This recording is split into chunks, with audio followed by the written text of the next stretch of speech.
As soon as Isaac heard that Charlie wanted to use Ruoli, he immediately asked with some worry, "Master, Ruoli is not sure whether she is uncontrollable. She has been under house arrest by us. If she is released, will she not take the opportunity to escape?" Charlie shook his head. "From what I know about her, she definitely won't." Isaac asked inexplicably, "Master, why are you so sure? This woman has always been cruel, not a fuel-efficient lamp." Charlie smiled and said, "She was so miserable under Sus. Now that she has the opportunity to catch Shoud first, it is also a chance for her to take revenge. Based on this, she cannot turn back." After speaking, Charlie said again, "And now she is missing from the Sioux family's view. Once she really gets rid of my control or my asylum, she will probably be discovered by the Sioux family.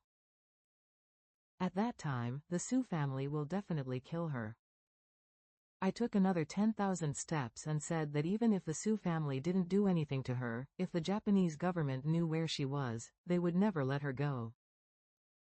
After all, she is the fugitive that the Japanese government wanted most to catch. Isaac nodded and said seriously, "I understand that, young master. If you say so, Ruoli is indeed a good candidate. Her personal strength is very strong. Acting with you will not only help you, but also will hold her back." Charlie smiled and said, "In the recent period, Ruoli's strength has improved again. It is no longer the same as when she was in Sus house before." After that, he stood up and said, "You stay in the office, and I'll have a chat with Ruoli." Isaac hurriedly asked, "Master, what about Leona and Ziyu?" Charlie said, "They should be able to wake up tomorrow morning. Tonight, you just need to arrange someone to guard the gate. By the way, let someone buy some change of laundry and daily necessities in advance, prepare the items, and deliver them early tomorrow morning." Isaac said immediately, "Okay, young master." Charlie said again, "Also, do you know Leona and Ziyu?" Isaac thought for a while and said, "I know them, but they should not know me." "That's good." Charlie said, "When they wake up tomorrow, no matter what questions they ask about me, you don't answer them. They ask you where this is, and you don't answer. They have to leave or talk to me. You can never agree to contact with the outside world. Just tell them and I will let them stay here honestly." Isaac said immediately, "Okay master, I understand." At the same time, Ruoli was practicing in the room. Since the last time Charlie completely opened up her Ren vessel, she has felt the tremendous progress made by leaps and bounds. Therefore, taking advantage of this good opportunity, she spent all her time and energy on practicing, and her strength continued to improve like a rocket. However, in addition to practicing hard these days, she would always think of Charlie uncontrollably. These days, she would always be involuntarily in her mind, thinking about Charlie's good. Whether it was Charlie saving her, or Charlie helping her to open up her line of power and let her strength grow by leaps and bounds, to him, she was deeply grateful. If she thinks too much, she will naturally look forward to seeing Charlie more. But Charlie didn't seem to always come to this hotel, so she was somewhat regretful. Just when she was practicing the exercises until she was sweating, the doorbell suddenly rang. Ruoli suddenly became a little excited. She lived here for a period of time to understand the service rules of the service staff here.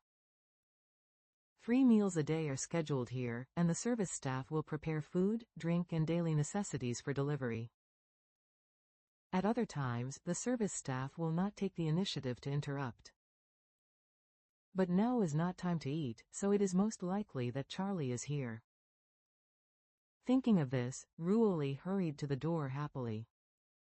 Through the display screen, she saw Charlie standing at the door of her room at a glance, and her heart suddenly jumped for joy.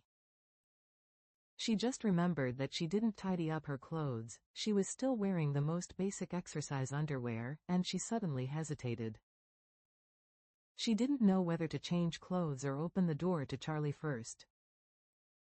However, after another thought, she was still worried that it would be inappropriate for Charlie to wait too long, so she didn't care about that much, and opened the door directly. The moment the door opened, Charlie saw Ruoli, who was only wearing sports underwear, and was somewhat embarrassed for an instant. Ruoli also blushed a little shamefully and said, "I'm sorry, young master, I was in a hurry just now, and I didn't care about packing myself up. Or if you come in and sit down, I will change my clothes." Charlie walked into the room, smiled slightly, and said, "I just came here to tell you something and see if you are interested in doing it with me." Ruoli immediately became even more embarrassed when she heard this, and she kept on asking, "Master, I don't know what you are talking about." Charlie didn't know that she had a misunderstanding, and said with a serious face, "Shout has come to Oru's Hill. I plan to find a suitable time to directly control him." Ruoli instantly woke up from the embarrassment just now, and blurted out, "Shout? How did he come to Oru's Hill? Is it to target you?" Charlie shook his head and said, "No, Shout is here to find Leona and Ziyu." Ah? Ruoli was even more puzzled.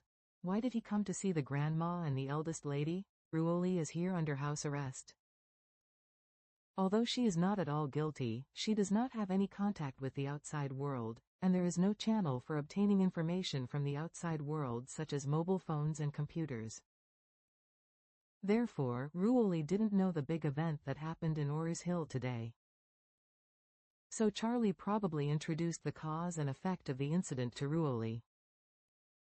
When Ruoli heard that Elder Su actually instructed people to assassinate Leona, and even some people wanted to kill Ziyu alongside her, the whole person was filled with righteous indignation and said, "The facts of the Su family are too sinister and nasty.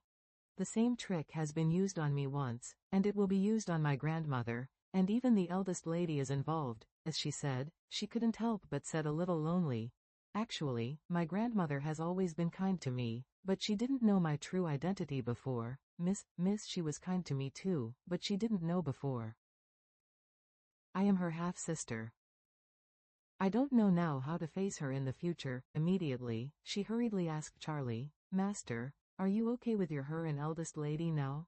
Charlie nodded lightly and said, "Don't worry, their lives are no longer in danger, and they are safe." "It's great." Ruoli breathed a sigh of relief, and then immediately said firmly and unwaveringly, "Young master, if you can trust Ruoli, Ruoli is willing to follow you and serve you. Whatever you ask of her."